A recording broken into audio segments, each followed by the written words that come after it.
Teman-teman, balik lagi di channel Kata Sindu.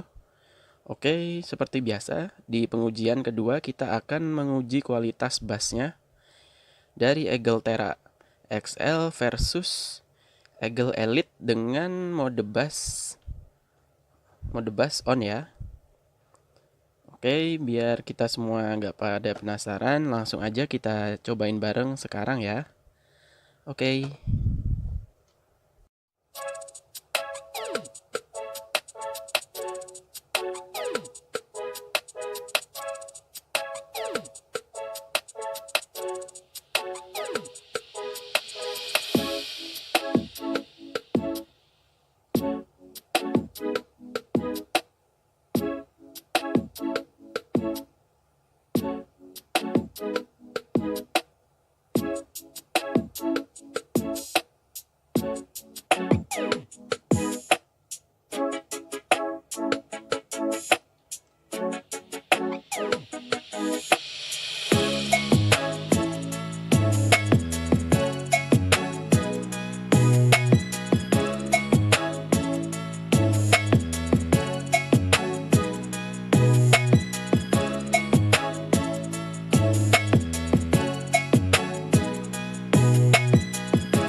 Oke teman-teman, jadi itu tadi sudah kita cobain bareng kualitas bassnya dari kedua speaker ini, yaitu EGGEL TERRA XL versus EGGEL Elite.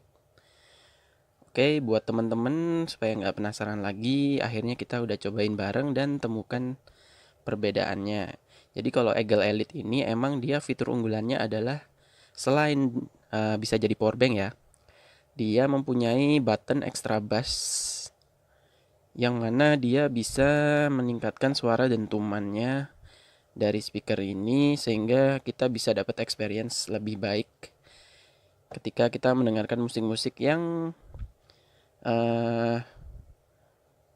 yang butuh seperti dentuman-dentuman lebih, karena kadang kita punya selera yang suka suara bassnya nendang, atau kadang juga ada yang biasa aja, tidak terlalu butuh bass atau gimana, sesuai selera musik dan preferensi masing-masing. Jadi itu tadi perbedaannya, akhirnya sudah kita coba bareng. Oke, semoga bermanfaat. Jangan lupa untuk di subscribe, di like, dan di share channelnya ini jika dirasa bermanfaat. Kemudian terima kasih dan sampai jumpa.